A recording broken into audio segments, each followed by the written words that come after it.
కర్నూలు జిల్లా చిప్పగిరిలో ఉద్రిక్త వాతావరణం కొనసాగుతోంది. వైసీపీ ఎమ్మెల్యే విరూపాక్షిని పోలీసులు చిప్పగిరి పోలీస్ స్టేషన్లోనే ఉంచారు. దాంతో నియోజకవర్గ వ్యాప్తంగా వైసీపీ కార్యకర్తలు, నేతలు పోలీస్ స్టేషన్కు చేరుకుంటున్నారు. ఇంకోవైపు ఎమ్మెల్సీ మంగమ్మ, మధుసూదన్, పామిడి వీరయ్య స్టేషన్కు చేరుకుని ఎమ్మెల్యే విరూపాక్షిని పరామర్శించారు. ఎమ్మెల్యేపై పోలీసులు 3 కేసులు నమోదు చేసినట్లు తెలుస్తోంది.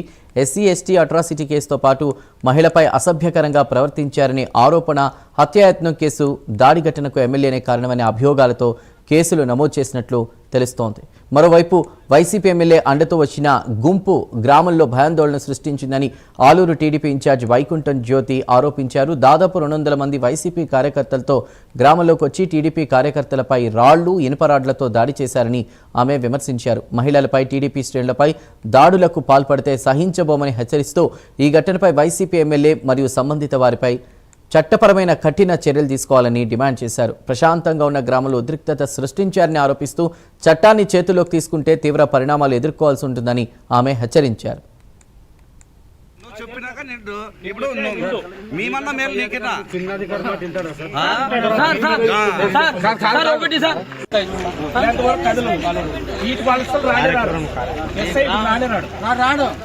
ఆడ ఉండే బిజీ టౌన్ లో పెట్టుకున్నాడు, అసలు ఫోన్ ఎత్తలేదు.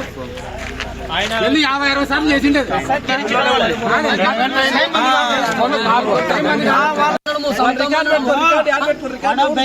నాతో రికార్డు కూడా ఉంది.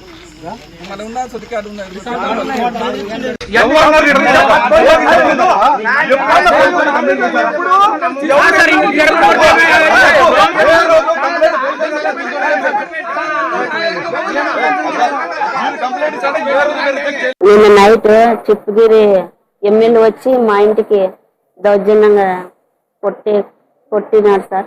మా ఆయనకు ఫస్ట్ మీ ఆయన ఎక్కడున్నాడో చెప్పు, వాడిని చంపేసి వెళ్తానని, చంపేసే పోతాను, చంపేకే వచ్చినాను వాడిని అని అన్నాడు సార్. సంఘాల్లో కూడా కొట్టొచ్చానే, వాడు దొరకల్లా, వాడిని చంపేసి వెళ్ళిపోతాను అని అన్నాడు. మా ఆయన తెలియకోకున్నట్లు తెలియదు సార్. తెలిసి వచ్చిన దానికి మా ఆయన కానీ గొడ్డలు కడవంతా తీసుకొని చేయికి నరికినారు సార్. చేయబడింది.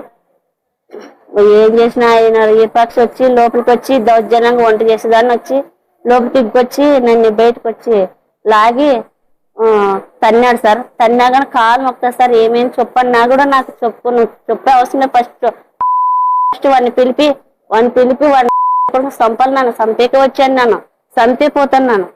ఫస్ట్ పిలిపి అంటే కాలు మొక్కేదాన్ని కడుపు తన్నాడు సార్. నన్ను స్పర్శ లేదు సార్. కళ్ళ తిరిగి పడిపోయేసాను. అక్కడ ఏం జరిగినాయో తెలియదు. ఇంకా నిన్న చిప్పగిరి మండలంలో సంగాల గ్రామంలో, అలాగే నేమ్కల్ గ్రామంలో రౌడీ గూండాలను తీసుకెళ్లి ఎమ్మెల్యే విరూపాక్షి, ఆయన తమ్ముడు, ఆయన కొడుకు, ఆయనతో పాటు వైసీపీ గూండాలు దాదాపుగా 200 మంది ఆ గ్రామంలోకి వెళ్లి దౌర్జన్యంగా ఒక ఇంటిలోకి దూరి ఒక వ్యక్తిని గాయపరిచి తల పగలగొట్టి ఐరన్ రాడ్స్ తో, కత్తులతో పొడిచి ఆయన గాయపరచడం జరిగింది. ఆయనను కూడా మెరుగైన చికిత్స కోసం కూడా బళ్ళారి హాస్పిటల్లో చేర్పించడం జరిగింది. తర్వాత నేమ్కల్కి వచ్చి ఒక దళిత మహిళ నైటీని కూడా చించి ఆయన వాళ్ళ ఇంట్లోకి చొరబడి ఆమెను కడుపులోకి తన్నడం కూడా జరిగింది.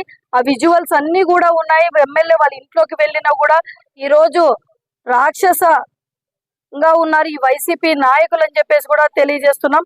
ఎందుకంటే పులివెందుల కల్చర్ ఏదైతే ఉందో, సంస్కృతి ఏదైతే ఉందో దాన్ని పాటిస్తున్నాడు. ఇక్కడ ఉన్న ఎమ్మెల్యే కూడా వాళ్ళ సంస్కృతి అంతా కూడా ఈ గొడ్డలి పార్టీ ఎవరైతే ఉన్నారో వీళ్ళ నాయకులందరూ కూడా ప్రజలను కూడా కొడతా ఉన్నారు. ఈ రోజు ప్రజలను కూడా ఇట్లా ఇబ్బందులు పెడతా ఉన్నారని చెప్పేదానికి ఇదే నిదర్శనం. అలాగే మన ముఖ్యమంత్రి చంద్రబాబు నాయుడు గారు ఈ రోజు మహిళల కోసం ఎన్నో పథకాలు అందిస్తుంటే, ఈ రోజు మహిళలను, ఒక ఎస్సీకి చెందిన మహిళను నైటీ కూడా చించేసి ఆమెను బలవంతంగా ఇలా కడుపులోకి తన్నడం కూడా జరిగింది. కాబట్టి ఈ సంస్కృతిని అంతా కూడా ప్రతి ఒక్కరు కూడా ఖండించాలని చెప్పేసి కూడా చెప్తా ఉన్నారు. పార్టీలకు అతీతంగా కూడా అందరూ చెప్తా ఉన్నారు. కర్నూలు జిల్లా చిప్పగిరిలో ఉద్రిక్త వాతావరణం కొనసాగుతోంది. వైసీపీ ఎమ్మెల్యే విరూపాక్షిని పోలీసులు చిప్పగిరి పోలీస్ స్టేషన్లోనే ఉంచారు. దాంతో నియోజకవర్గ వ్యాప్తంగా వైసీపీ కార్యకర్తలు, నేతలు పోలీస్ స్టేషన్కు చేరుకుంటూ ఇంకోవైపు ఎమ్మెల్సీ మంగమ్మ, మధుసూదన్, పామిడి వీరయ్య స్టేషన్కు చేరుకుని ఎమ్మెల్యే విరూపాక్షిని పరామర్శించారు. అయితే అక్కడ కొంత గందరగోళ పరిస్థితులు, ఉద్రిక్తతలు తలెత్తాయి. వైసీపీ వారు దాడికి తెగబడ్డారంటూ ఆరోపణలు వస్తున్న వేళ పూర్తి సమాచారాన్ని అందించడానికి మా ప్రతినిధి మస్తాన్ సిద్ధంగా ఉన్నారు. మస్తాన్, కర్నూలు జిల్లా చిప్పగిరి ఏదైతే సంగాముల గ్రామంలో జరిగిన నిన్నటి ఘటన అయితే కనుక స్థానికంగా ఇప్పుడు కలవర పెడుతున్న పరిస్థితి కనిపిస్తుంది. ఏదైతే కనుక నిన్న జరిగిన దాడిలో భాగంగా పోలీసులు అయితే కనుక ఎమ్మెల్యే విరూపాక్షిని అయితే కనుక అదుపులోకి తీసుకున్న పరిస్థితి కనిపిస్తుంది. అతనిపై 3 కేసులు పెట్టినట్టు కూడా మనకు సమాచారం అందుతున్న పరిస్థితి కనిపిస్తుంది. అందులో భాగంగానే జిల్లా నేతలు కావచ్చు, అదేవిధంగా ఎమ్మెల్సీలు, మాజీ ఎమ్మెల్యేలు కూడా పరామర్శించడానికి కనుక స్టేషన్ కి చేరుకుంటున్న పరిస్థితి. భారీ ఎత్తున అయితే కనుక చిప్పగిరి పోలీస్ స్టేషన్ ఎదుట వైసీపీ కార్యకర్తలు ఉన్న పరిస్థితి కనిపిస్తుంది. దీన్ని పూర్తిగా పోలీసులు కనుక అదుపు చేస్తున్న పరిస్థితి కనిపిస్తుంది. ఉధృత వాతావరణం అయితే నెలకొన్న పరిస్థితి ఇక్కడ కనిపిస్తుంది. ఏదైతే కనుక నిన్న ఇదే సంఘటనపై కూడా ఆలూరు నియోజకవర్గం టీడీపీ ఇన్ఛార్జ్ వైకుంఠం జ్యోతి కూడా స్పందించారు. ఏదైతే కనుక దళిత మహిళను కాలితో తన్నారు, అదేవిధంగా నైటీని బట్టలను చింపేశారు, అదేవిధంగా ఏదైతే కనుక చంపడానికి ప్రయత్నం చేశారని కూడా చెప్తున్న పరిస్థితి. 200 మంది కార్యకర్తలతో ఒక్కసారిగా ఊర్లో భయాందోళనకు గురి అయ్యే విధంగా చేశారని చెప్పి కూడా చెప్తున్న పరిస్థితి కనిపిస్తుంది.